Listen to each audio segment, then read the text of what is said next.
Y bueno, hay una normativa, ¿no es cierto?, que ha salido, una reciente ordenanza de la Municipalidad de Lima para la reforma del transporte que establece multas para los pasajeros. Ha generado un poco de curiosidad, un poco de dudas, porque dicen, bueno, hay algunos artículos que podrían llamar la atención, podrían no cumplirse adecuadamente, como el artículo 28, ¿no es cierto?, que trata de las obligaciones de los usuarios. Esta normativa, ¿no es cierto?, funcionaría para el transporte público, pero para los corredores, ¿no es cierto?, no para las combis ni para los buses que están transitando, digamos, en nuestra ciudad. Bueno, vamos a hablar precisamente sobre esta ordenanza con Crisólogo Cáceres, presidente de ASPEC. ¿Qué tal? Hola Carla, efectivamente lo que se han dictado y han salido publicadas en una separata especial del Diario Oficial del Peruano son una serie de disposiciones, como bien señalas, referidas a la implementación de determinadas reglas en los corredores que administra Protransporte, ¿no? En estos corredores viales, en esta normativa se están estableciendo obligaciones tanto para los proveedores del servicio, que son una serie de obligaciones que no es el caso de detallar, pero también se están estableciendo responsabilidades para los usuarios.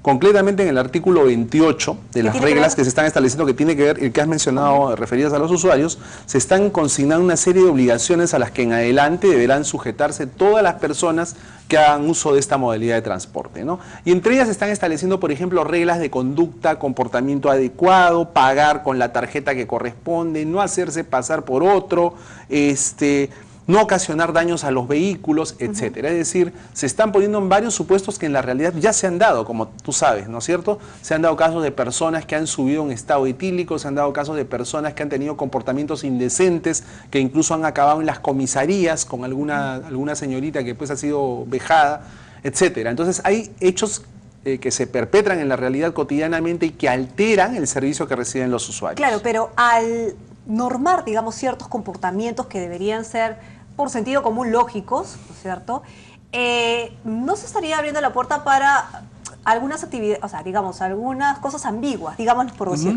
Observar un comportamiento adecuado dentro de los vehículos e infraestructura, ¿no es cierto?, de este servicio. No se admite el ingreso al sistema de usuarios bajo efectos de alcohol, ¿no es cierto? Dice efectos de alcohol, drogas, efectos. Así es. ¿No es cierto? Pero, ¿qué es observar un comportamiento adecuado o no? ¿O qué es estar bajo los efectos del alcohol? Porque una persona puede calificarse como comportamiento inadecuado hablar en voz alta de repente, ¿no? O prender su aparato de música a un sonido muy alto que te perturbe a ti, o de repente la persona que está bajo los efectos del alcohol puede tener un comportamiento bullanguero, cantando una canción que de repente te molesta a ti, o de repente puede estar calladito, ¿no? O sea, es como tú dices, o se puede, se puede quedar dormido en el hombro de alguien, o estirar la pierna incomodando a un pasajero. O sea, ¿qué cosa es un comportamiento inadecuado? ¿Qué cosa es tener un comportamiento bajo los efectos de determinada sustancia? Es algo complicado de determinar, ¿no? ¿Y quién lo determina? Y lo cierto es que una de las críticas que se hace a esta norma es que acaso se van a destinar agentes que van a estar inspeccionando vehículo por vehículo, terminal por terminal, pasajero por pasajero. Eso sería impracticable, ¿no? No habría personal suficiente. O sea, todos los ingresos que se recaudarían tendrían que ser para contratar personal que fiscalice todos estos comportamientos y que además los evalúe, los juzgue, ¿no? Y sepa cuál es la acción a tomar.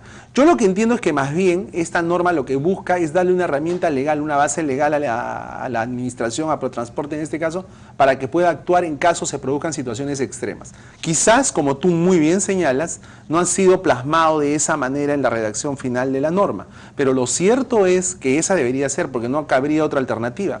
Yo creo que solo tratándose de situaciones evidentes que no entran en esa zona gris de discusión que tú planteas, en la cual no se sabe si el comportamiento adecuado es este o es este, sino en casos en que se produzcan, por ejemplo, agresiones físicas, faltamientos de respeto o daño a las unidades de transporte, que son hechos objetivos e inobjetables. Yo creo que allí se podría pensar en que entraría a tallar esta normativa, pero no ha sido plasmado así. Entonces, en la medida en que esto entre en funcionamiento y se vea qué tan buena es la capacidad de discrecionalidad que tienen las autoridades, podremos pensar si la norma funciona o no funciona. Claro, porque, digamos, poner esta redacción tal cual está podría generar ambigüedades. ¿Qué pasa si sube alguien y se comporta mal y no está bajo los efectos del alcohol? Igual tendría que por sentido común ser fiscalizado, eso es una. ¿Qué pasa si un señor ha decidido no manejar siguiendo las campañas de educación, ha decidido no manejar bajo los efectos del alcohol y decide tomar el transporte público? Está en todo su derecho también, ¿no? Claro. Entonces,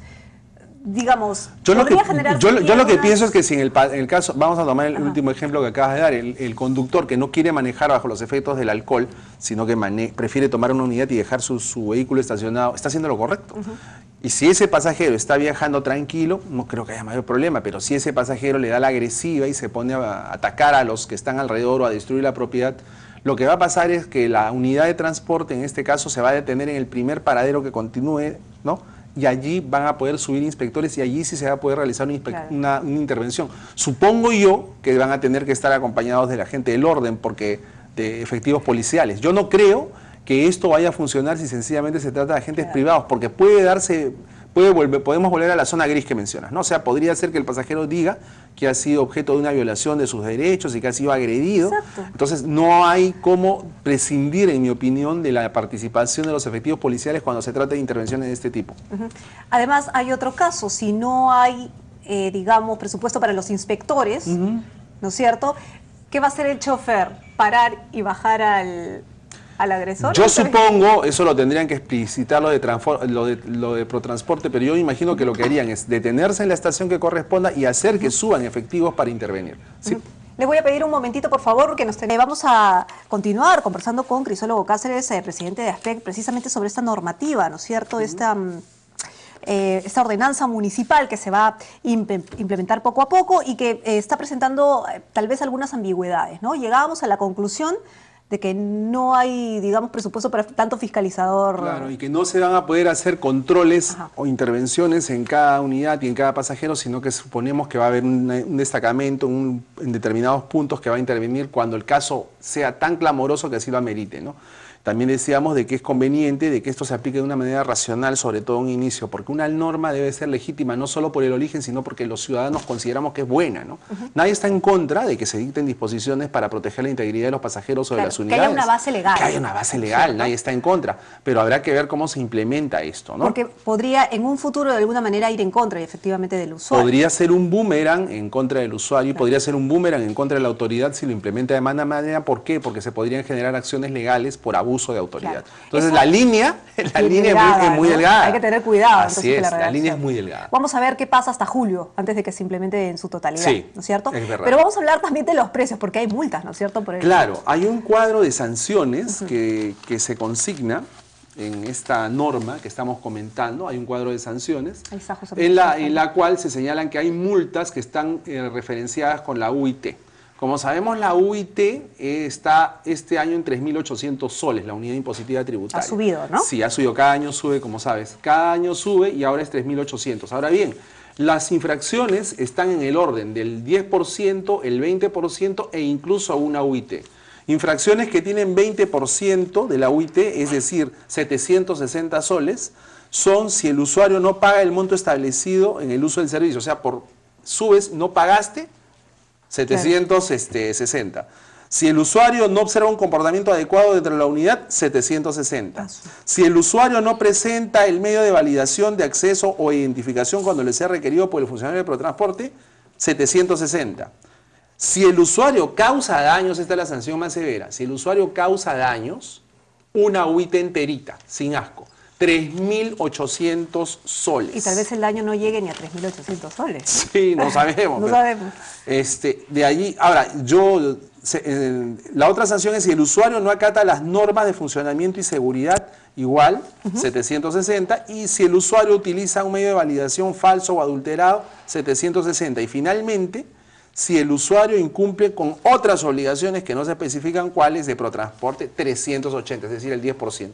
Cabe indicar que todas las multas que acabo de mencionar se duplican en el caso de reincidencia. O sea, estamos hablando de que en el caso de hacer daños a la unidad, claro, te cobraron 3.800, se duplica a 2 UITs en caso de reincidencia. ¿Y esto es aplicable? Esto es una excelente pregunta. ¿Qué tan aplicable va a ser esto? ¿Por qué? Porque para poder imponer una sanción pecuniaria tienes que tener claramente identificado al infractor. Es decir, tú tendrías que tener el DNI, saber cómo se llama, quién es y dónde vive para poderlo notificar.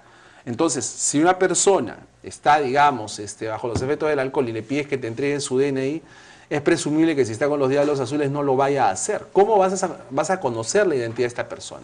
vas a tener que intervenirlo, detenerlo, llevarlo a una comisaría. ¿Cómo es que vas a poder identificar a estas personas? Va a requerir una logística.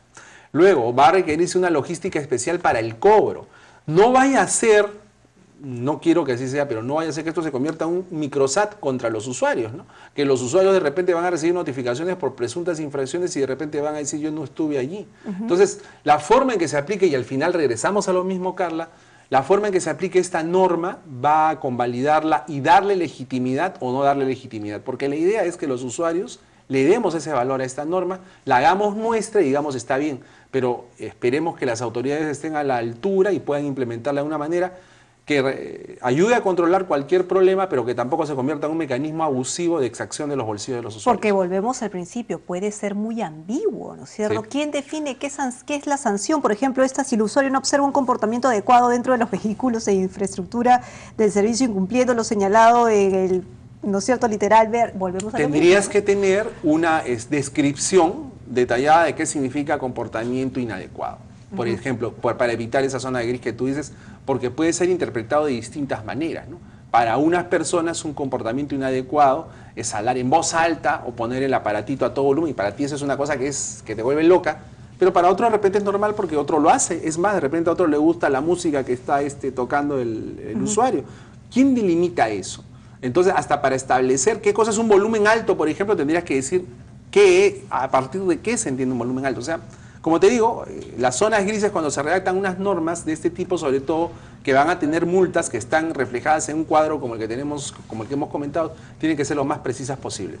Es decir, pero solamente es un tema de, digamos, es solamente un tema de redacción, es un tema logístico también. Es un tema de los dos tipos, ¿no? O sea, tienes que tener una mejor redacción, tienes que tener una explicación para que las personas que vayan a aplicar esto no se confundan. Es decir, yo de repente redacté la norma, yo sé, tengo claro lo que quiero decir, pero esa persona que va a ir a intervenir al usuario lo tiene claro, se le ha explicado, se le ha capacitado, sabe cómo comportarse, porque aquí van a tenerse que dar necesariamente, aparte de tener los efectivos que sean necesarios y contar con el apoyo de la policía, vas a tener que tener personas debidamente entrenadas para manejar situaciones en las cuales el usuario se va a sentir mortificado porque está siendo objeto de este tipo de cobro. O sea, es todo un tema, se está abriendo una puerta muy interesante aquí, no queremos ser aves mal agüero, claro, Carla, pero yo creo que se tienen que hacer precisiones. Podría ser un boomerang, como usted mencionaba, tanto para el usuario como para la autoridad. Bueno, mucho cuidado entonces. Muchísimas gracias por haber venido en directo a explicarnos esta norma. Y bueno, tienen hasta julio, ¿no es cierto? Sí, hasta de plazo para hacer las pruebas necesarias y para, bueno, tener una mejor redacción tal vez de la normativa. Sí, ¿no? y esperemos que nos estén escuchando, Carla, y estén tomando nota de los comentarios que estamos haciendo tú y yo con la mayor buena fe. Muy bien, muchísimas gracias. Conversábamos entonces con Crisólogo Cáceres, el expresidente de ASPEC. Estábamos hablando sobre esta reciente ordenanza de la Municipalidad de Lima para la reforma del transporte que establece multas para los pasajeros, sobre todo normando el comportamiento, pero ahí está lo ambiguo, pues, ¿no es cierto? ¿Qué es buen o mal comportamiento? Muy bien, 10:53.